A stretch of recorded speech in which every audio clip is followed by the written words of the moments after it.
በየትኛውም ዓለም ያላችሁ ሁላችሁንም ቨርቹዋል ቡና ጠጡ ብለን እንጋብዛለን። ማውራት ከፈለጋችሁ፣ ሀሳብ ማካፈል ከፈለጋችሁ፣ ቡና መጠጣት ከፈለጋችሁ ከኛ ጋራ ወይም እናንተ ቡና ጠጡ ብላችሁ ከጋበዛችሁን ለሁለቱም ፈቃደኞች ነን።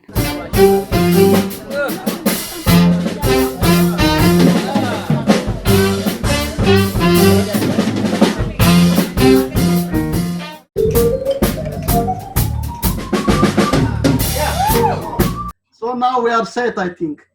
Yeah. Well, I think we're back. Well, there was something I wanted to mention, and I don't know if you won't be able to see this, but it's a card, a business card from a fellow called Michael A. Forrest, founder and chairman of the Canadian Black Chamber of Commerce. Now, I ran into this guy at a conference. Yes. Got his card, talked to him, and I've referred a few people to him, but I haven't talked to him recently. Now, I also found out that there's a president for this organization, so I don't understand just how the chairman and the president interact. The president is a lady called Andrea Barrett.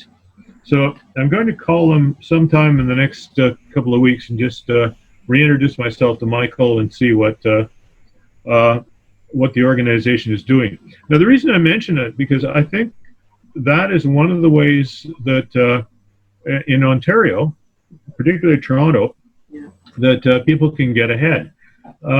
I've always avoided chambers of commerce before, up until a number of years ago when I got involved with them in Coquitlam, and I began to realize, particularly on a local level, what the chambers of commerce do, and just how valuable they are for local people to make contacts.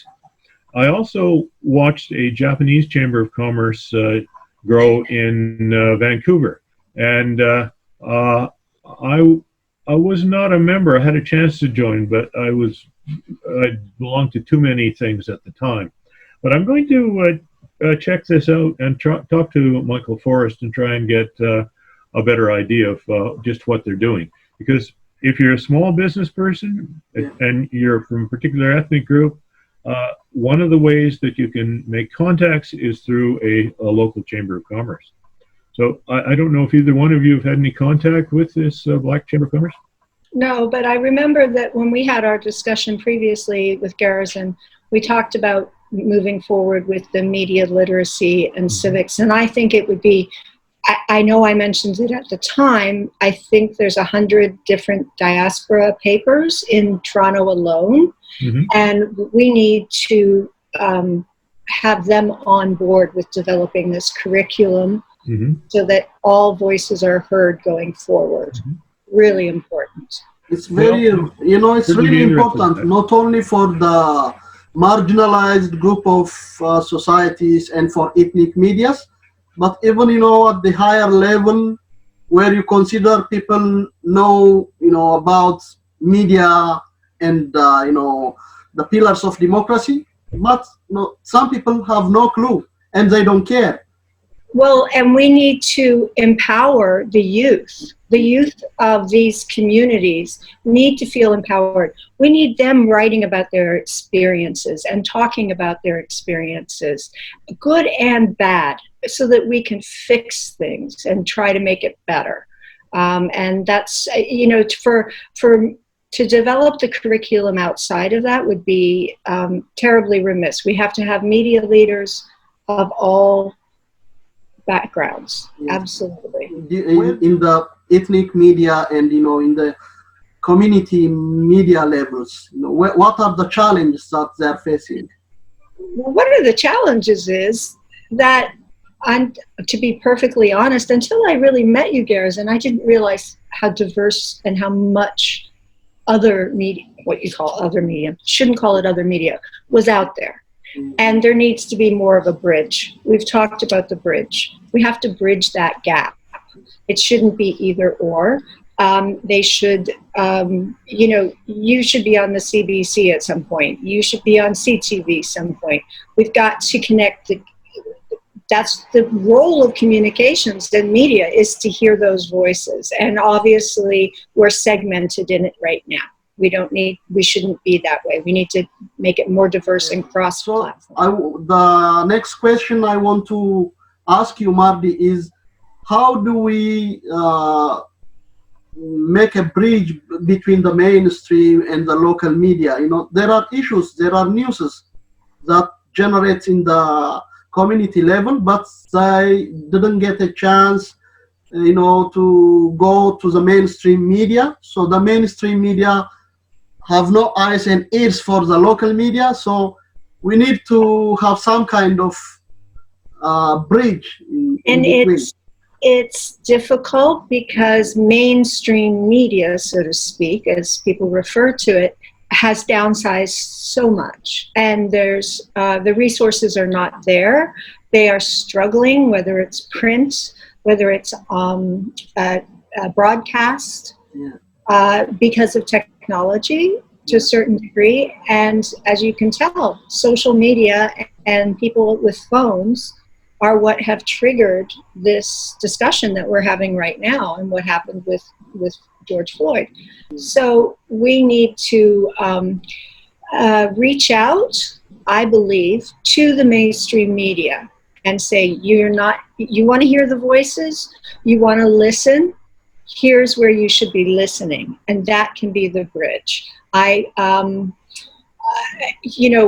the lineup editors of programming, calling the assignment desks for all of the rural and national mainstream media. They're going to have to get on board. And if they're not reaching out to us, we need to reach out to them. And now's the time. Maybe you can tell us your experience working with CBC and PBS and many other medias, both in the US and in Australia. So how do they work with local medias, Well, here's the thing. I did work in local when I was in university. I worked with a local PBS station and a local ABC station in Denver, Colorado. And, there's a different attitude when you're covering local, not so much an attitude as much as a focus of the local media. When I did go to ABC News in New York, that was more of an international view. What was amazing was at that time, we had 17 bureaus around the world in so many different countries, and we were able to fund that. We were able to employ staff at those bureaus, and that kept us a little bit more, kept us a lot more able to get the stories out if it wasn't like a crisis or a war or something like that. You could actually have journalists who lived in Israel and go out and do a story, and that could, it could make it to the national news. Now it's freelance and it's reactionary. We're reacting again in the news. We're not going out and necessarily, we don't have the resources to promote stories. So that's one of the big differences in media today. And a lot of media is, because it's become so small segmented in the mainstream, everyone's kind of telling the same story just in a little different way, because the people and the resources and bureaus are not out there anymore. But there are, interesting stories coming out of the local medias.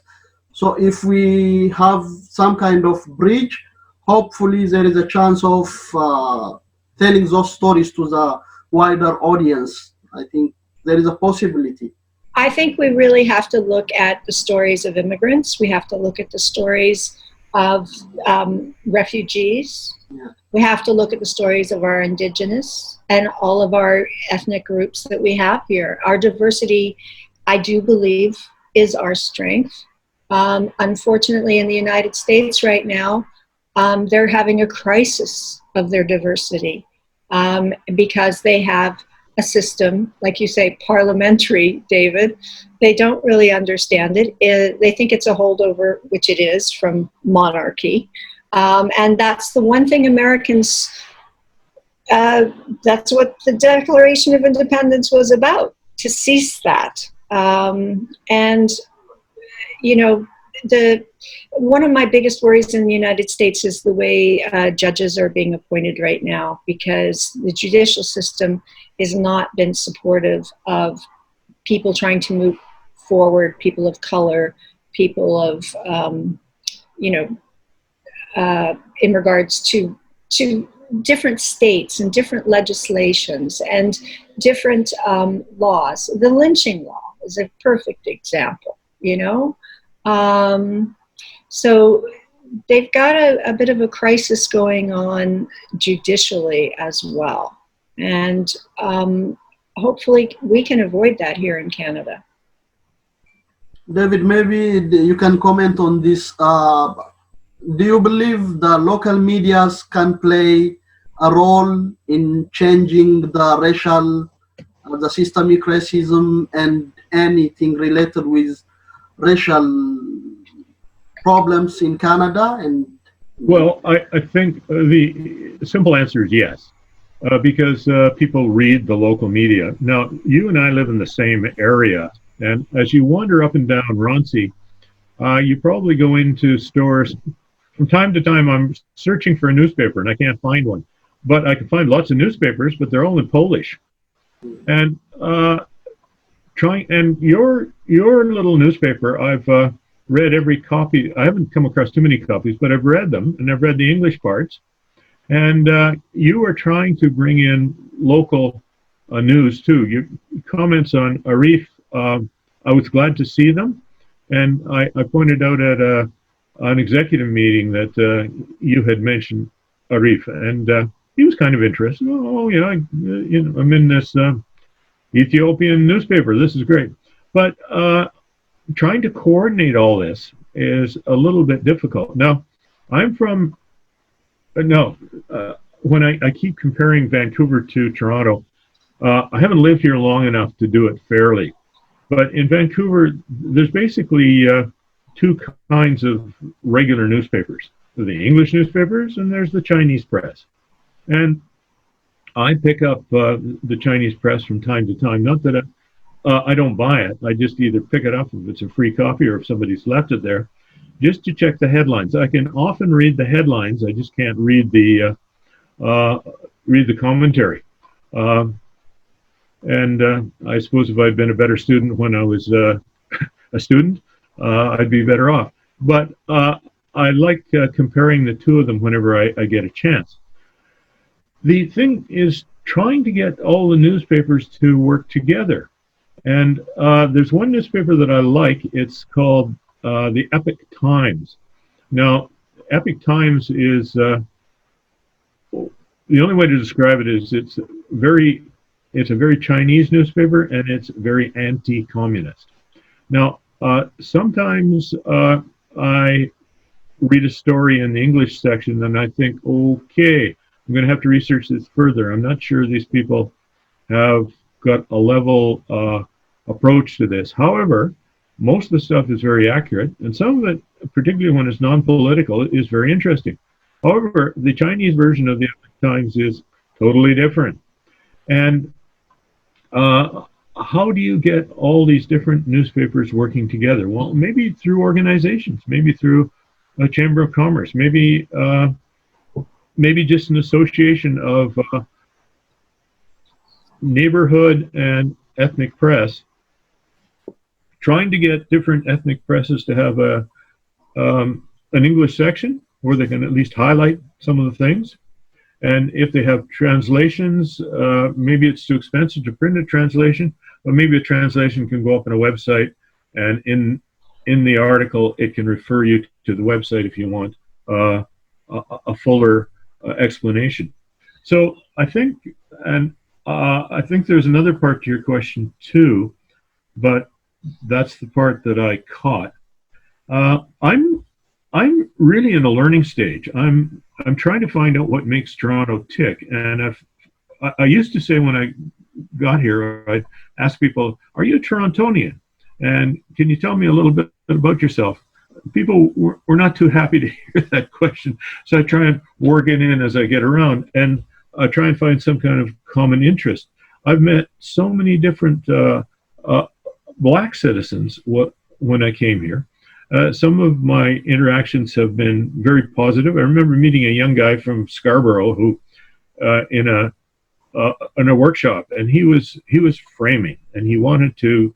His desire is to become a good framer. Now, framer is somebody who basically puts up the shell of a house, and he was building a room for the cooperative workshop. And one of the things he was interested in was different kinds of wood. So when he found out I was from British Columbia, he wanted to know if I knew anything about sequoia. Now, these are the redwoods in California. And there are sequoia trees in BC, but they're all planted. So I tried to do some research on sequoia in Toronto, and I found out there's one tree. And there had been 6, but the others had been frozen to death. So that was an interesting conversation, and I was really impressed with this young guy. And I've met other young people like that too. However, at one meeting, I met a woman. She was an MA from the University of Toronto, and we had a long conversation. And she was a black woman, very Canadian, and I mentioned I was from Vancouver, and she got a little bit upset, and she said, "My mother and I went to Vancouver, and where are all the black people? What have you," and she didn't say, "What have you done with them?" but sort of gave me that impression. And it really put me back on my heels. And then I went back to Vancouver, and of course I was looking everywhere to try and see if I could see some black people in Vancouver. And yeah, they're there. And what I explained to her is you have to search them out, because they blend into the population very, very well. There are not a lot of them. And if you're talking to somebody in Vancouver who's black, it's always a good idea to say, "Yeah, you're a Canadian citizen, aren't you?" And I found this out by talking to a guy who was a musician, and we met at a funeral of a common friend. And as soon as I asked him, and I said to him, you're Canadian, from your accent, I can tell you're Canadian. He brightened right up and he said, "Thank you." He said, "Most people think I'm an American. It really bothers me." And so I found that you really have to talk to people. And that's how I met this guy who's the president or the chairman of the Black Chamber of Commerce.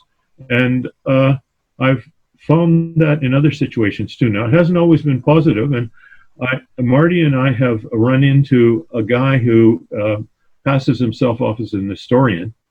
And I didn't realize Marty had met this guy until I mentioned him. And he's always looking for money. And he noticed I had a toonie and a few coins in my hand. He said, "Well, what about that? You can donate this to the cause." And I said, "That's my bus fare." And and I realized he wasn't really an historian at all. He just pulled some stuff out of the internet. But there are other black historians in Toronto that I'd really like to meet. Yes, a woman that I saw at the Black History Month at the Lambton House. You introduced her name to me. Yeah, I'll have to look at. I have her card. So, yeah. On the subject of the Epoch Times, David, yes. And Garrison, you remember when we had our media literacy group for the seniors? I spoke about ownership, and I spoke about that's one of the parts of media literacy is that you have to research, where is this coming from? You have to ask that question. And the Epoch Times is Taiwanese. You won't be surprised to find that out. Nope. So that's why there's so much anti-communism with it. And so knowing that is crucially important when you disseminate the information that they're telling you. As far as the bridge, Garrison, your paper is in English. It's in 3 languages, correct? Yes, 3 languages. Right. Can you tell me if the other diaspora papers are doing English as well? Because if they are, that's wonderful. It helps promote that among the immigrant population. But it would be necessary, and that's something that if they're not doing it, we need to make that happen. Whether that's having young students who are from a country and speak that language, and then they're working in the media here and can translate into those media. Maybe those are opportunities to help the bridge, help throw that bridge. Yeah, the problem is there is no resource to hire, somebody to work with in your media. There is no funding, or most of them are based on local businesses for advertisement or sponsorship. Well, that's when you bring in students. That's when you bring in young immigrant students who are interested in journalism, and you ask them to do it, and they can get credits in school for they have to do community service. Yes. And I think that going forward, that should be seen as community service, and that's one resource that maybe could be tapped. Yes, that's a very good idea. I hope it works, and especially this time to get real stories about what's going on, during the pandemic, or about racism. There are stories in the grassroots level, so these students might help to bring them out. So I hope, yeah. But how do we get them, and how do we communicate them with the medias is something else. I think it needs work. Well, I think we all have a project on our hands, as we know, because I've already had a conversation with you about this before. Yes. So yeah, it's a stepping stone, but it's a good idea to start listening more, and that would be something that I think that seventh generation Canadians like myself would be very interested in listening to. So let me, before we conclude, let me ask you one question, both of you. This time, what's the face of Canada? Who is a Canadian when it comes to color, complexion, or who is a Canadian?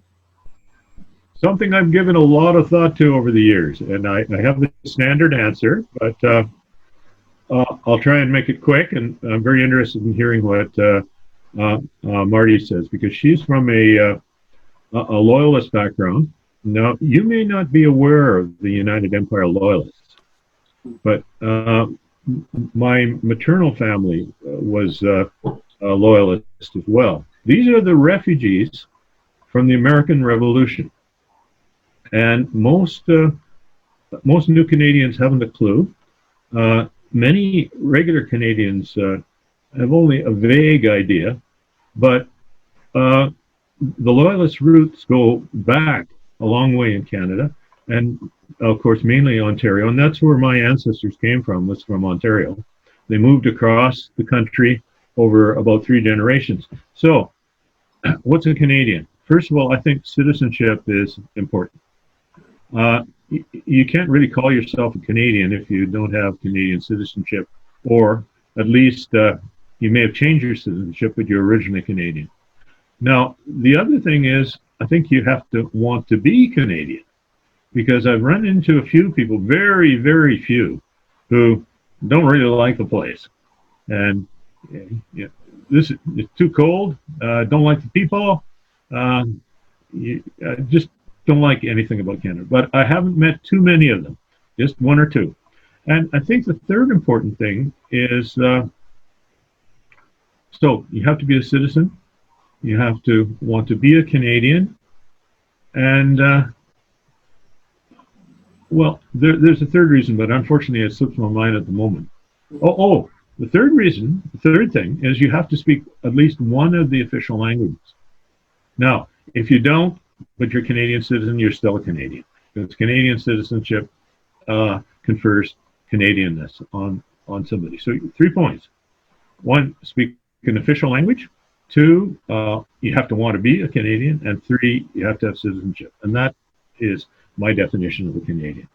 It's a very diverse country. There are people with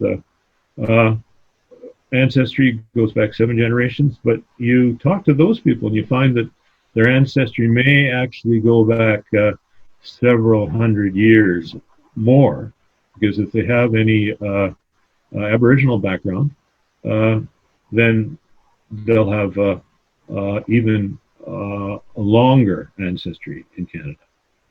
So, Mardi. How about Mardi?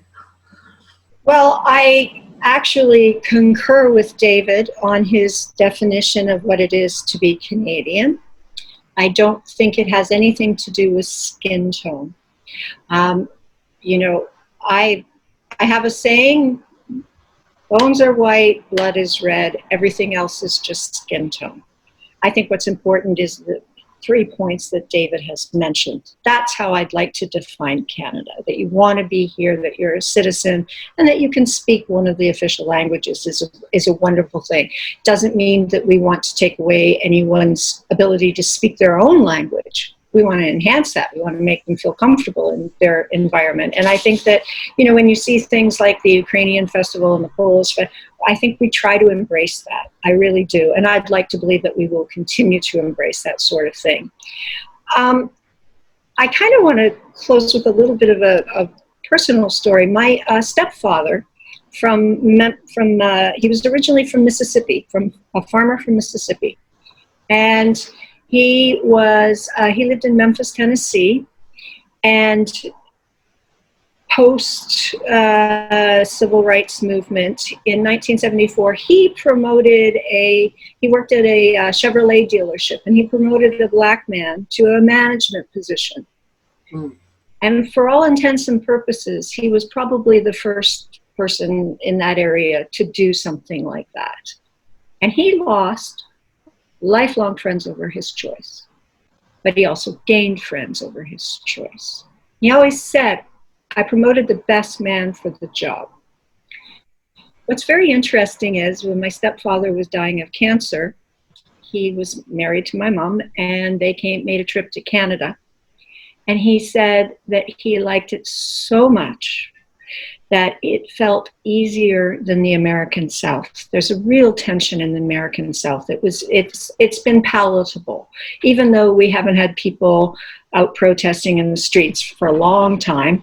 It was a feeling and an undercurrent that was always there. So he, as a white man, and he'd been in the military, a Green Beret, made the decision to be buried here in Canada. He said, I don't want to be in that Mississippi mud, and he is buried here in Canada. And he did that because he felt that there were more freedoms here, and he would have referred to himself as not seeing color. He did not discriminate. He did not discriminate against people. And he often said, you know, one time he said to me, he says, well, you know, there won't be any peace until there's just one race. And I got my back up. And I said, what do you mean by that? And he says, because until everybody's so mixed up that it doesn't matter anymore. And it's true. It shouldn't. I mean, there's nothing. Everyone should be proud of their skin tone. Everybody should be proud. But yeah, we got to get to that point. And right now, I think I also know he'd be very, very sad to see what's going on. He would have liked us to be further along this path than we are right now.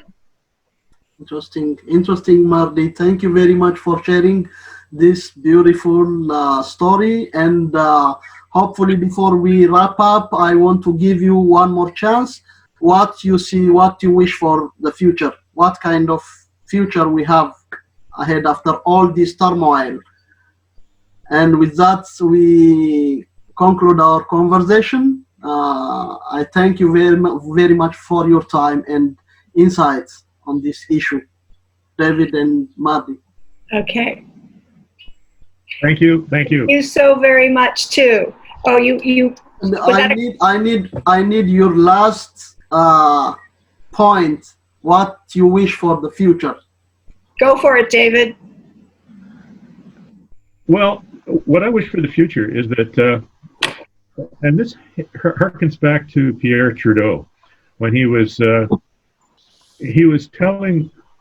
actually addressing young Quebecers at the time, and he said to them, "Get up and go see the Rockies. This is a wonderful country.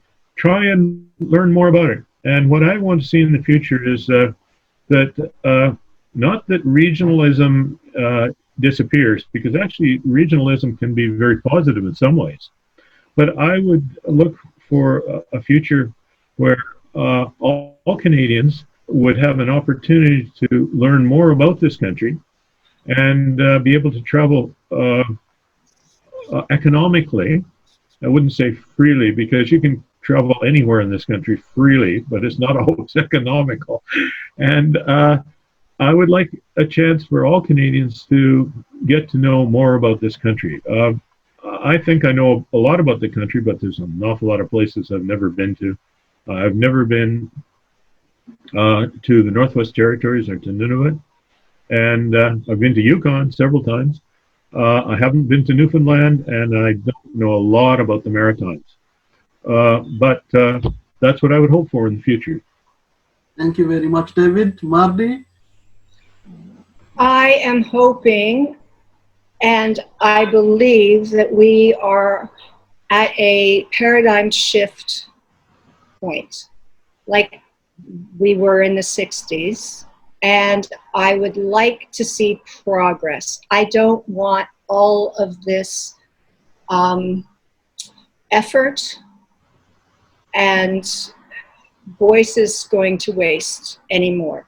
We have to make change, and I want to see positive change, and I want to be an instrument in that change. And I think every Canadian should listen and take steps, whether they be in your local community, reading. Maybe there should be book clubs that explore some of the issues of racism, of separation, of Canadian history, and just recognize that we're all in this together. We do need to stand together. You know, Lincoln was right when he said a house divided will fall. And it was very, very hard for me to see military on the steps of the Lincoln Memorial.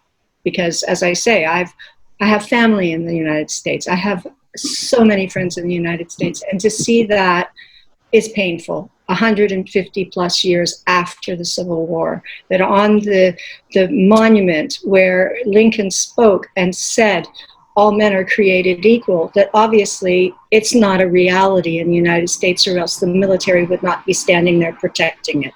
I'd like Canada to learn from that lesson, and let's make positive, progressive change going forward from this experience.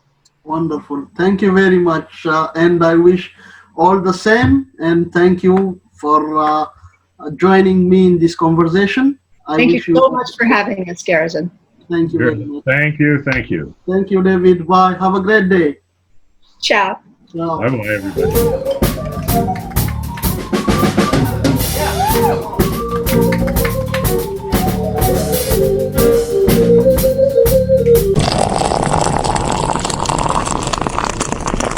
በየትኛውም ዓለም ያላችሁ ሁላችሁንም ቨርቹዋል ቡና ጠጡ ብለን እንጋብዛለን።